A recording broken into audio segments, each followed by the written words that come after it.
नमस्ते नमस्ते नमस्ते नमस्ते तपाईहरुको फेभरेट कलर कुन हो? रङ नीलो। तपाईहरुको फेभरेट बाजा कुन हो? बाजा बजाउन मिल्ने चीज। यसपालि के गर्ने त्यसलाई?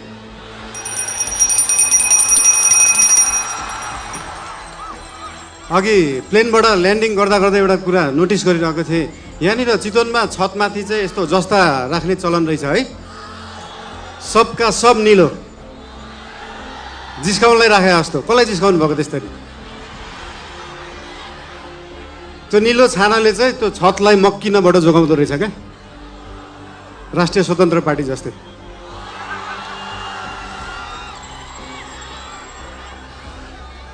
चितवन अघि झर्दै गर्दाखेरि एकजना भाइले भन्नुभयो, दाइ देशभरि जाँदाखेरि जसरी टुरिज्म प्रमोसन गर्नुभएको थियो एकचोटि चितवनको पनि टुरिज्म प्रमोसन गरिदिनु होला भनेर।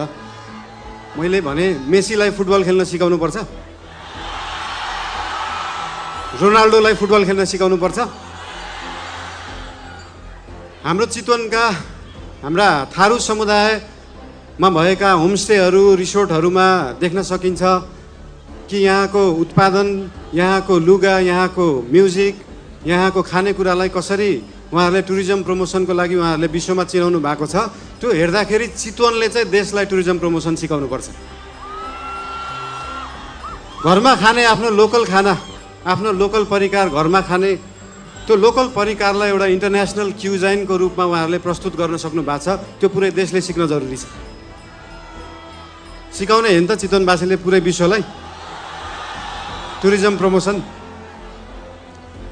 राम्रो कुराहरू यहाँको ठाउँहरूको धेरै छन्। एउटा समस्या रहेछ यहाँ, हरेक वर्ष न्युजमा देख्न पाइन्छ किसानले बाटोमा दुध पोखाएको, तरकारी फालेको। त्यो के रहेछ भन्दाखेरि किसानले सही बजार नपाएको, किसानले सही मूल्य नपाएको एउटा समस्या रहेछ। केही सीमित बिचौलिया, केही सीमित नेताहरूको एउटा सिन्डिकेटले गर्दाखेरि पारी जुन अनुदानले कृषि हुन्छ त्यो सस्तो जस्तो देखिन्छ।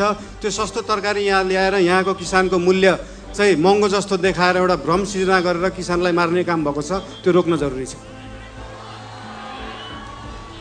फेरि यो चिज समाधान गर्दै गर्दाखेरि ओहो महँगो तरकारी खानुपर्ने भयो जस्तो लाग्ला, त्यो भ्रम हो। त्यो भ्रमलाई चाहिँ चिर्न जरुरी छ। नेपालमै उत्पादन भएको सस्तो बिजुलीलाई नेपालकै सस्तो कोल्ड स्टोरमा सिजनको बेला जुन बेला तरकारी सस्तो हुन्छ त्यो बेला स्टोर गरेर राख्यो भने भोलि महँगी हुने सिजनमा सेम मूल्यमा बेच्न सकिन्छ। किसानले पनि मूल्य पाउँछ, खाने मान्छेले पनि सस्तोमा तरकारी किन्न सक्छ। त्यो गर्न चाहन्छौँ हामी। तपाईहरुले याद गर्नु भएको छ देशभरि जुन लामो दूरीको यातायात ट्रकहरूमा नारायणी लेखा हुन्छ, याद गर्नु भएको छ नम्बर प्लेट। जसरी त्यो लोकल बसहरू, लामो दूरीको बसहरूको हब भएको छ यो चितवन, त्यसरी नै पूर्वदेखि पश्चिमसम्मको तरकारीलाई कोल्ड स्टोरेजमा स्टोर गर्ने हब बन्न सक्छ चितवन। त्यो बनाउन जरुरी छ। देशवासीलाई आफ्नै तरकारी खुवाउन जरुरी छ र किसानलाई सही मूल्य दिन जरुरी छ। बर्खामा हाम्रा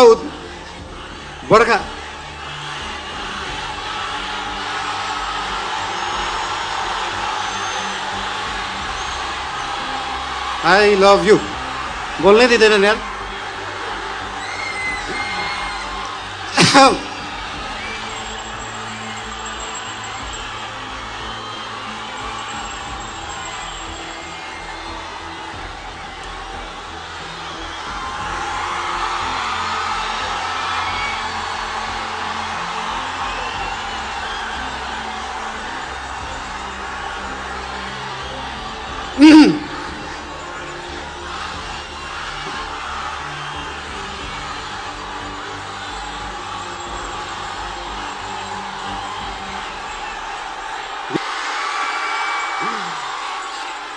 बर्खाको बेला नेपालमा उत्पादन भएको बिजुली खेर गइरहेको हुन्छ। सुक्खामा हामीसँग आफै बिजुली हुँदैन। तर त्यो बिजुली स्टोर गर्ने ब्याट्री त छैन जस्तो लाग्छ हामीलाई, तर छ। हाम्रो देशमा उत्पादन भएको सस्तो बिजुली बेचेर देश धनी बन्दैन, त्यसलाई प्रयोग गरेर त्यसलाई स्टोर गरेर बन्छ। र त्यो स्टोर गर्ने ब्याट्री हो मल कारखाना, डाटा सेन्टर, कोल्ड स्टोरेजहरू। त्यस्तो ब्याट्रीहरू बनाउन जरुरी छ आफ्नो बिजुली थामेर राख्नलाई।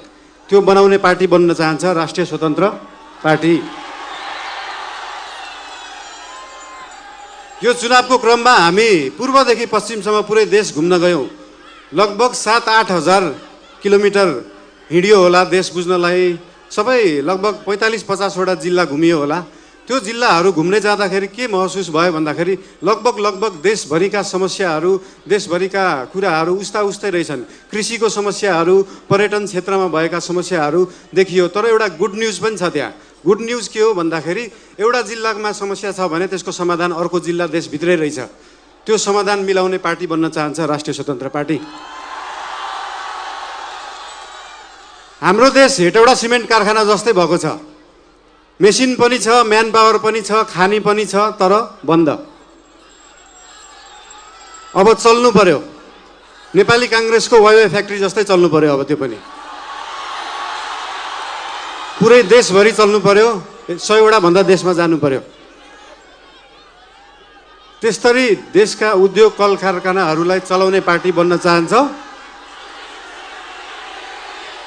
अब यहाँ आइयो, तपाईँहरूलाई भेटियो, धेरै खुसी लाग्यो।